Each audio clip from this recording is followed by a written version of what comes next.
मरकुस रचित सुसमाचार 2 अध्याय। कई दिन बाद वह फिर कफरनहूम में आया और सुना गया कि वह घर में है। फिर इतने लोग इकट्ठा हुए कि द्वार के पास भी जगह नहीं थी, और लोग एक लकवे के रोगी को 4 मनुष्यों से उठवाकर उसके पास ले आए। परंतु जब वे भीड़ के कारण उसके निकट न पहुंच सके, तो उन्होंने उस छत को जिसके नीचे वह था खोल दिया, और जब वे उसे उधेड़ चुके तो उस खाट को जिस पर लकवे का रोगी पड़ा था लटका दिया। यीशु ने उनका विश्वास देखकर उस लकवे के रोगी से कहा, हे पुत्र, तेरे पाप क्षमा हुए। तब कई शास्त्री जो वहां बैठे थे अपने अपने मन में विचार करने लगे, यह मनुष्य ऐसा क्यों कहता है? यह तो परमेश्वर की निंदा करता है। परमेश्वर को छोड़ और कौन पाप क्षमा कर सकता है? यीशु ने तुरंत अपनी आत्मा में जान लिया कि वे अपने अपने मन में ऐसा विचार कर रहे हैं, और उनसे कहा, तुम अपने अपने मन में यह विचार क्यों कर रहे हो? सहज क्या है? क्या लकवे के रोगी से यह कहना कि तेरे पाप क्षमा हुए, या यह कहना कि उठ, अपनी खाट उठाकर चल फिर?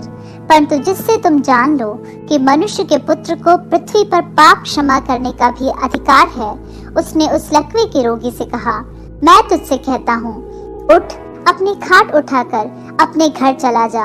वह उठा और तुरंत खाट उठाकर सबके सामने से निकलकर चला गया। इस पर सब चकित हुए और परमेश्वर की बड़ाई करके कहने लगे, हमने ऐसा कभी नहीं देखा। वह फिर निकलकर झील के किनारे गया और सारी भीड़ उसके पास आई, और वह उन्हें उपदेश देने लगा। जाते हुए उसने हल्फई के पुत्र लेवी को चुंगी की चौकी पर बैठे देखा और उससे कहा, मेरे पीछे हो ले, और वह उठकर उसके पीछे हो लिया।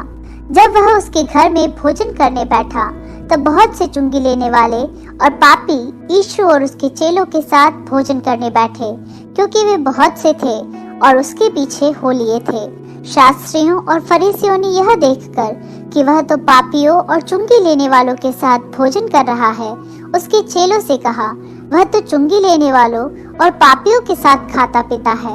यीशु ने यह सुनकर उनसे कहा, भले चंगों को वैद्य की आवश्यकता नहीं, परंतु बीमारों को है। मैं धर्मियों को नहीं, परंतु पापियों को बुलाने आया हूँ।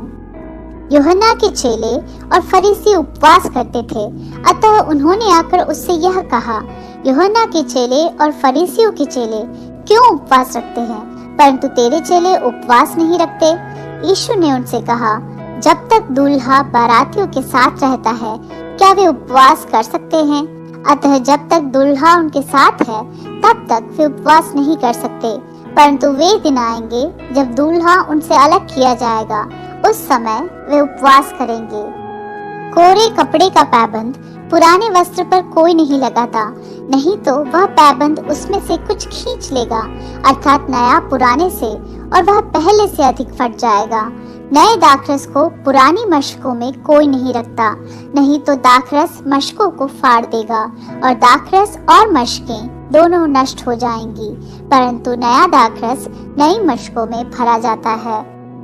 ऐसा हुआ कि वह सब्त के दिन खेतों में से होकर जा रहा था, और उसके चेले चलते हुए बाले तोड़ने लगे। तब फरीसियों ने उससे कहा, देख, ये सब्त के दिन वह काम क्यों करते हैं जो उचित नहीं? उसने उनसे कहा, क्या तुमने यह कभी नहीं पढ़ा कि जब दाऊद को आवश्यकता हुई और जब वह और उसके साथी भूखे हुए, तब उसने क्या किया था? उसने कैसे अबियातार महायाजक के समय परमेश्वर के भवन में जाकर भेंट की रोटियां खाई, जिसका खाना याजकों को छोड़ और किसी को भी उचित नहीं, और अपने साथियों को भी दी।